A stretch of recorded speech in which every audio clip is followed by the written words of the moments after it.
Hello, friends, and welcome to your Daily Detroit. It is Monday, August 19th, 2024, sharing what to know and where to go in Southeast Michigan. And as we are doing every week, we are going to have a focus on politics and everything that's happening. I am Jer Stays, and joining me is none other than the excellent journalist Steve Freese. How are you, sir? I'm good. How are you? I am as chipper as can be on a Monday. Look, we've got some stuff we want to talk about, and I think we should start over in Brighton. Yeah, Okay. a bunch of local businesses condemned a third white supremacist demonstration in Livingston County this year. According to the Livingston Daily, about a dozen demonstrators intimidated customers at local establishments and chanted Heil Hitler as they marched for a half hour. Now, this event coincides with former President Trump's announcement of a visit to Howell, sparking concerns among local officials about the ongoing presence of hate groups. Now, if you didn't know, a little setup here, Livingston County is 96% plus white and has a long history with racism. It was actually home to a powerful grand dragon of the Michigan Ku Klux Klan that settled just north of Howell. There's a whole reputation with Howell. I'll be very honest, a lot of my friends of color do not like to visit that part of Michigan very much. And this Grand Dragon did cross burnings on his property and bombed 10 school buses in Pontiac back in the 70s. This was part of the rise of L. Brooks Patterson, who became the very powerful county exec out there in Oakland. But there's this long history with racial issues out there. And then this timing with Trump coming into town. And man, I'm sitting here just scratching my head, Steve. It's really not a very smart move. And it's not really a matter of whether it will win or lose him the state per se, but it actually points to something that we discussed last week, which is that they have a Senate candidate, Mike Rogers, who is tied at the hip to Donald Trump and who has no actual party infrastructure behind him. These types of events are the tentpole events for that campaign. Donald Trump is just picking places he wants to go. I don't know why they chose Howell. I can't imagine what would possess them, how they think that is a strategically wise thing to do when they're trying to win Michigan. It's just bad staff work. I'm going to assume that Trump himself does not make decisions about what little town in what state he's going to go to. There are people behind him who should know the history of this area, should know that that's what's going to be coming out in the press when Donald Trump shows up, particularly if he goes on some sort of a tangent about Kamala Harris's race, which he seems to like to do. And yes, if there are some big visual representations of the Klan or white supremacist groups or whatever it is, it doesn't work out well. I mean, it's not a good idea. It's a terrible campaign move. And it reminds me a little bit of something that I heard on Pod Save America last week, which is the show that a bunch of the former Obama hands have created. And Dan Pfeiffer, who was a political strategist for Obama, was saying that the press conference that Donald Trump gave on economics in New Jersey outside of his golf club was again another example of just crazy political malpractice. Like, you're going to give a speech about how much things cost in front of a golf club that costs $500,000 to belong to. I mean, they couldn't just go down the street to a grocery store and do it. This is what's going on in the Trump campaign. It's just a mess. I mean, the places that he's showing up, the things he's saying, where he's saying them, it's very confusing. I mean, I don't believe that he is deliberately throwing this election, but it wouldn't take me that much to get there. I wonder, too, how much of this is a staff that honestly doesn't know really what to do with this kind of stuff. And you've got a candidate that I've heard multiple reports is very unhappy with the increased security since the assassination attempt, and really puts a crimp on like what he wants to do. And this is already somebody who, and I don't want to slag it necessarily for just this campaign, because in reality, Donald Trump is not an active campaigner. He's not somebody who's ever been that person who goes out and really humps it on the road, right? Like, he's never been that guy. He wasn't before. I looked at the numbers. And yeah, maybe you could make the argument that very recently he's done a little bit less post attempt, but in reality, he's not somebody who's like on the road every day doing that kind of stuff. And so I'm trying to be charitable here, but also I can't help but think, was this intentional by somebody lower in the thing going, I'm going to reward some of the people that I'm close to, and then that's a whole nother conversation. About a week ago or 2 weeks ago, at some point very recently, he was asked by the press why he wasn't doing more rallies, why he wasn't appearing in swing states. This was just very recent. It was like the week that the only thing he was doing was going to Montana. And he said that he figured he would wait until after the Democratic convention and then start doing that. Obviously, they changed their mind. If these things were not planned, if they didn't have a strategy and, he woke up on probably this morning and said, I need to go to Michigan, then I guess they have to look and see what's available, what's affordable, what is the friendliest, venue? the friendliest territory. So it was really weird for me for them to do that rally in Shelby Township. I think it was Shelby or Shelby Township. I don't remember exactly what it's called. I've been out there before with their police station or whatever. And to me, doing a political rally at the police station just feels a little weird. And I understand why it happened, because it's Shelby, it's Macomb County. I wonder if their real plan is we're just going to pop up where we're very, very, very welcome and very safe. Steve, the venue is going to be the Livingston County Sheriff's Office. So is it a rally or is it just an appearance? I don't know. He's going to speak on crime and safety. I'm looking at the materials here. Okay. At the sheriff's office. Which day is this, by the way? Tuesday. So he's going to do this on what I believe is Obama Day for the convention. I mean, they couldn't find themselves a good landscaper to do this at. They could do. There's great landscapers out there in that part of this state, I tell you. It's very weird, very strange, not good politics that I can even divine. Giving a speech in the middle like this, in the middle of the convention when nobody's going to pay attention anyway, unless he says something completely outrageous. And if he says something completely outrageous, it doesn't help him anymore, even though he doesn't understand that.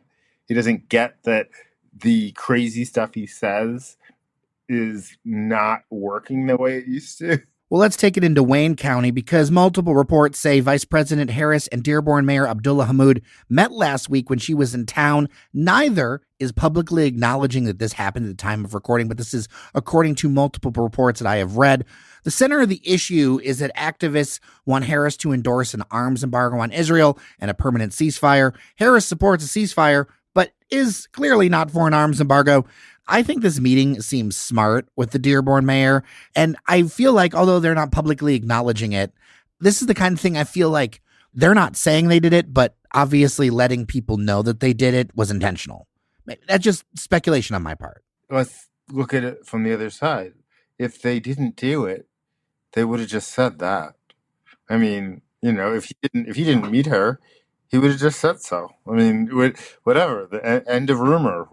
And whatever other political machinations are going on behind that, well, whatever. Obviously, it must have happened. It makes perfect sense that it would happen.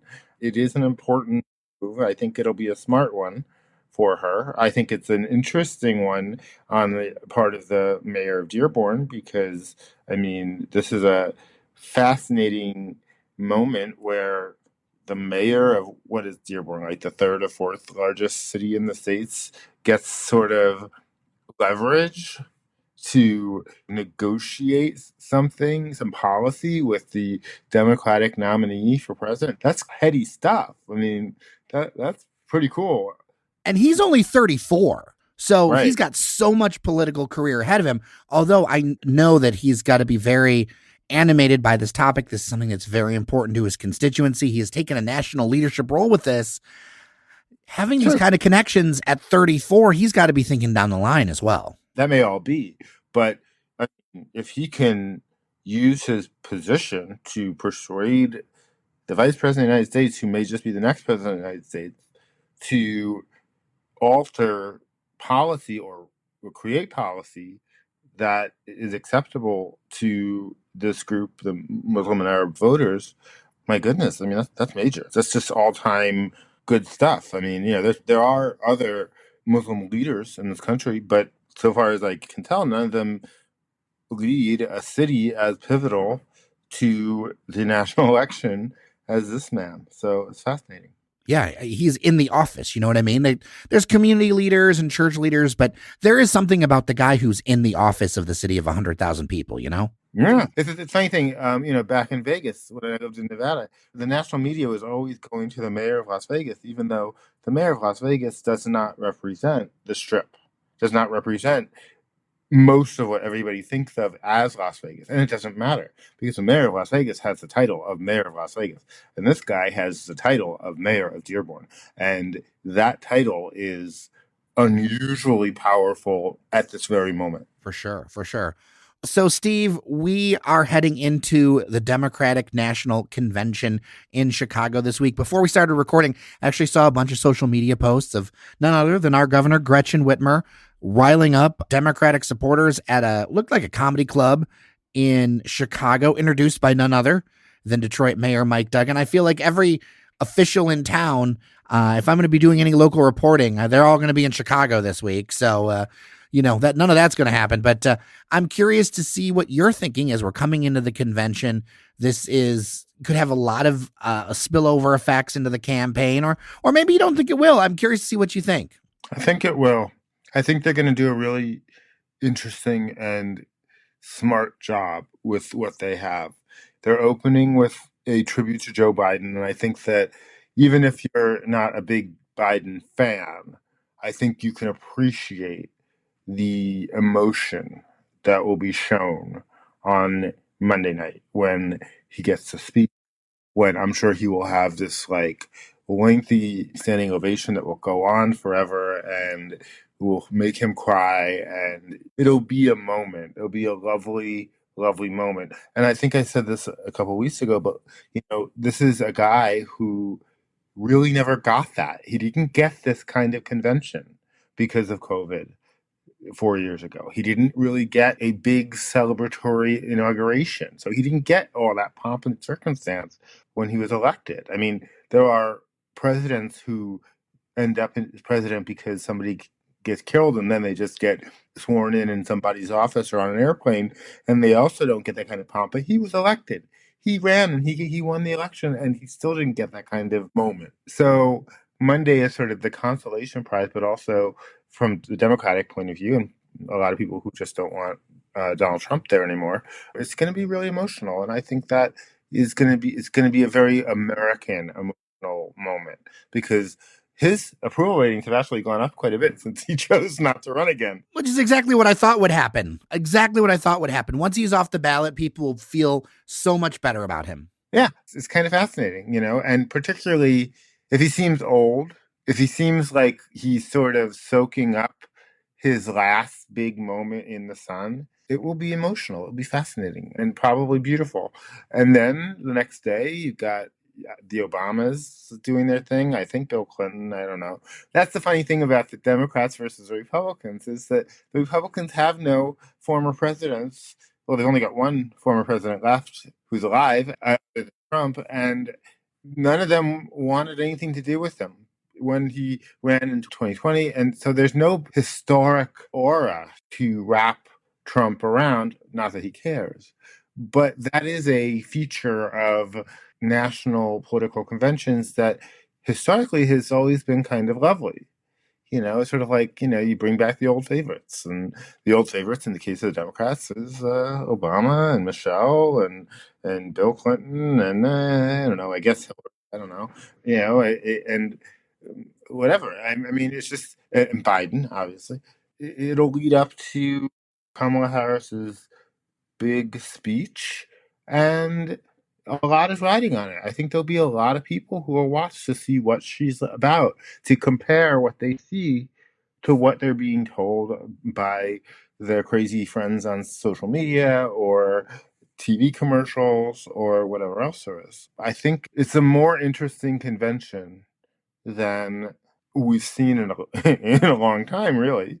I don't know. It'll be interesting to see how she does. It'll be interesting to see if Doug Emhoff gets to speak. I imagine, probably, right? Like, you don't hear from her family very much, but probably you will. So we'll get to get a different, better picture of her. It'll be historic, obviously. I mean, a little different because she didn't run for this nomination. So it's not quite the same as the sort of payoff that Hillary Clinton enjoyed in 2016, having actually earned the nomination as the first woman on the top of a major party ticket. I'm actually looking forward to pieces of it. I'll probably just wait to see most of the clips because I go to bed early these days. But what about you? What do you think? What are you looking forward to this week? I think key to this is going to be how Vice President Harris really introduces herself to the nation, because a lot of people know she exists, but they don't really have like a formed opinion because she's a vice president, right? Like there's nothing. Right. Her campaign, as we've talked about, kind of ended early. Vice presidents in general, despite whatever blah some people will say, like most people, they know that the vice president exists, and that's about it. So to me, this speech is important because this is the I'm here, this is who I am speech to the rest of the nation that isn't listening to Pod Save America or any of these other things. You know what I mean? Right. Like this is where the normies get to know Vice President Harris. And that is, I think, a golden opportunity, but also like very important that she sticks the landing on this for her, because she has that opportunity to define herself in a way that most other candidates, when they get to this stage, do not, right? Just like you were talking about, Hillary had won the nomination. Everyone had opinions of her. Most people, when they get to the stage, they've formed opinions.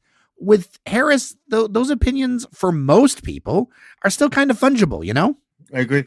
I've been listening to different speech writers and people who talk about, how you craft a speech like this. And it's tricky because she hasn't made a whole lot of policy plans. And so the danger would be if she used a speech almost like a State of the Union to sort of lay out a whole list of priorities and plans. That would probably bore everybody. And she probably is better off, like you said, doing the introductory stuff, saying what she thinks and where she's been and where she's going, and how grateful she is to the country for all the things that they've given her, all the things they always say. Yeah. It'll be fascinating to see how she pulls it off. I think she will. I think she'll be pretty good. I'm definitely going to be watching. We've got a couple of listener comments. Richard wrote in. This one's a little bit for me, but I thought I'd bring it to both of us, Steve. You're a reasonable man, Jer. I think you should follow the bold lead of Joe Rogan and Tim Pool and endorse RFK Jr. for president. They also included an American flag emoji. I'd like to note that. I am disappointed how the voices on your show seem to support Kamala. I don't want to believe you want to dissolve America. I'm speechless to this, Steve. Like, if you've listened to me for a while, you probably know how I'm gonna vote. You probably do. And I am somebody who's very big into competent government. And I don't think RFK Jr. has an ounce of competency in him. And I also think that his whole shtick around him being not bought and paid for is completely phony, because he's like basically going from campaign to campaign going, I'll be your secretary. Can I, throw my weight towards you? Because he knows what the end game is. The end game is that, he's stuck out there with 3 or 4%. He ends up ending up being a deal that ends up making a difference in this election, but walks away with nothing in the end, because at the end of the day, he's not as relevant as he was. And he's also shown that he leaves bears in parks, which is just weird.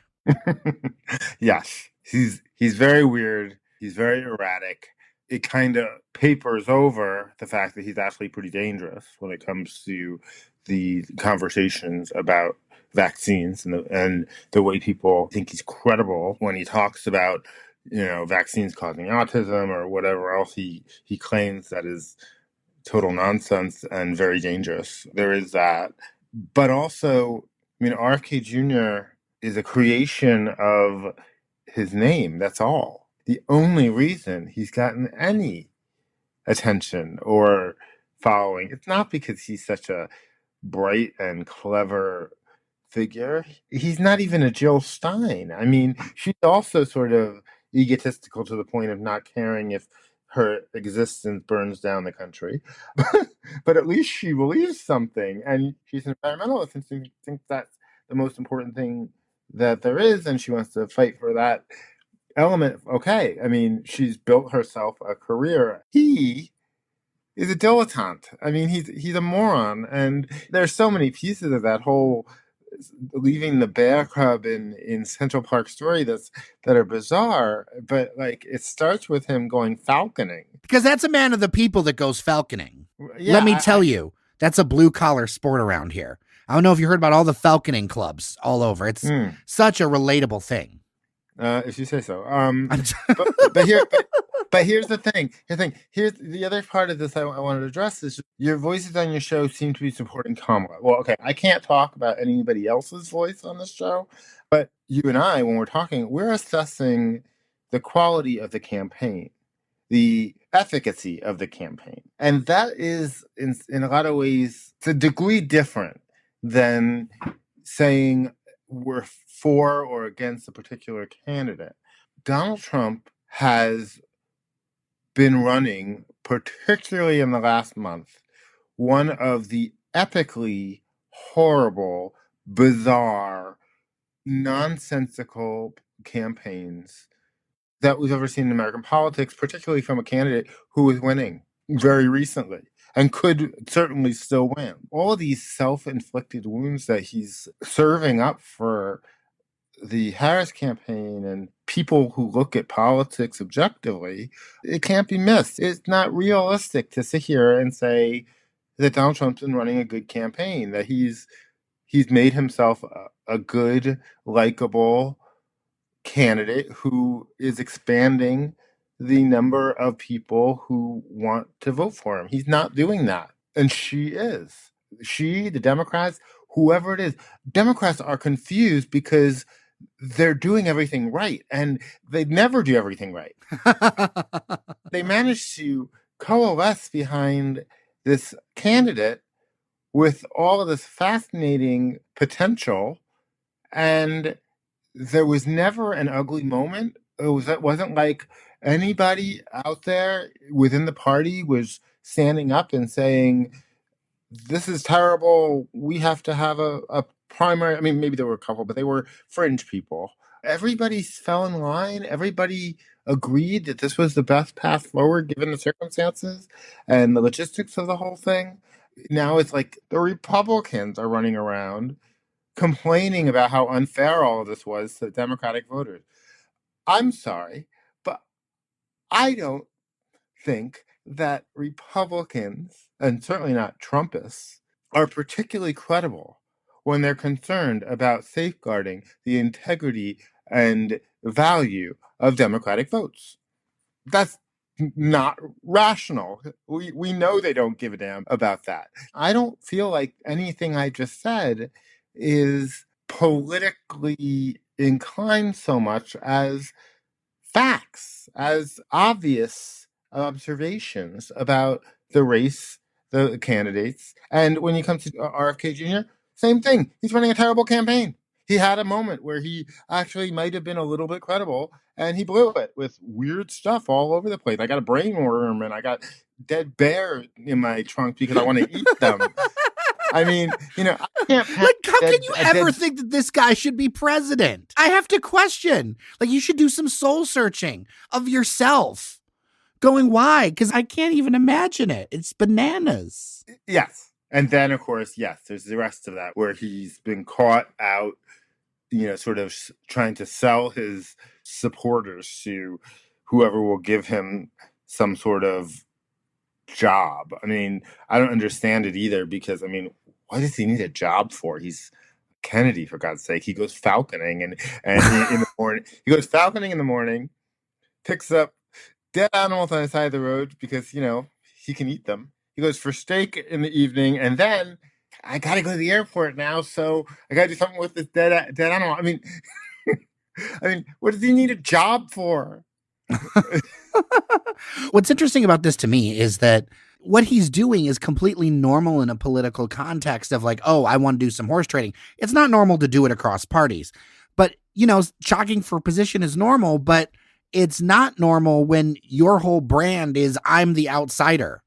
Like nothing says I'm not the outsider more than calling both campaigns or talking with both campaigns about, hey, here's how I can, benefit you and try to throw my votes to you. Like that just doesn't read true to me. And of course it never was true, right? Like because it feels to me like a grift. Hey, Jer. Yeah. Do you want to dissolve America? I actually do love this country. I do. Okay, well, I'm glad we got that on the record because Richard was very concerned. Yeah, I can tell. I can tell. Well, I'm sorry to break your heart, Richard. I'm not sorry to break your heart. Thank you for listening. I appreciate you. I hope you do some soul searching. Michelle, this is for you. I love you, Steve. You're saucy. Aww. You've covered national politics for a while. What is a way you think Michigan is the same or different than other swing states? So what's the same? What's different? Kind of short here as we wrap up. I think that there's more urban influence in Michigan. Obviously, there's a much larger Black population in Michigan and a history to that Black population.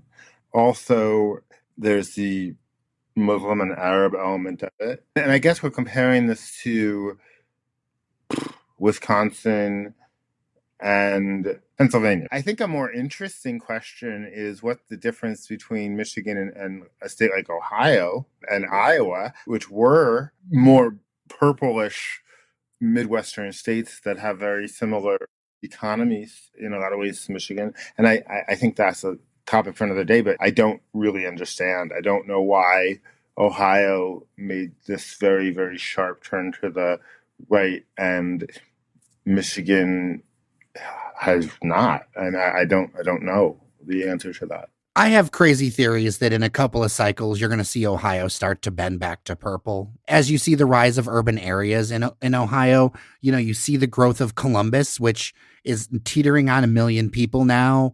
You see some shifts, sometimes when you like go a little bit over the edge, you kind of start to like swing back. You see the Ohio with their votes around women's rights, I feel like that's going to swing back purple in a couple of cycles. I think it's going to be red this one, but I think, in time it'll be a little bit more in play. But yeah, it is interesting to me. And I really do wonder that. I don't know. Maybe it's our proximity. This is stupid, but maybe it's our proximity to Canada. I don't know. Yeah, I don't know. I mean, like I don't know why Minnesota is more reliably blue than Wisconsin. Why are they that much different? I don't get that. It's a very interesting question. I don't have a great answer to it. I do think that Michigan, the Constitution gave the people the opportunity to create a more fair election system and to get rid of the gerrymandering. And that has obviously helped Democrats gain power without the interference of badly drawn districts. Not a lot of other states in the country have done that, let alone in the Midwest or among the swing states. I guess those are some thoughts. You know what? If you're a listener in one of those states or know somebody, you know what? I'd love to have you write in dailydetroit@gmail.com. Leave a voice memo, whatever. Maybe we'll talk to you. I would love to see those kind of similarities and differences if you've got some experience out there. Because, yeah, I agree with you. Some of this is completely befuddling to me, Steve. All right. Well, we're befuddled together. Yes. And we will be befuddled again next week. It's always good to talk to you, Steve Freese. I really do appreciate you. Well, I appreciate you too, and I appreciate your listeners, even Richard. And I do, even if we disagree. With that, I am Jer Stays. Thank you so much for listening. Remember to become a member, patreon.com/Daily Detroit for this fiercely independent and interesting coverage of what's happening in our region, state, and country. Remember that you are somebody, and we'll see you around Detroit.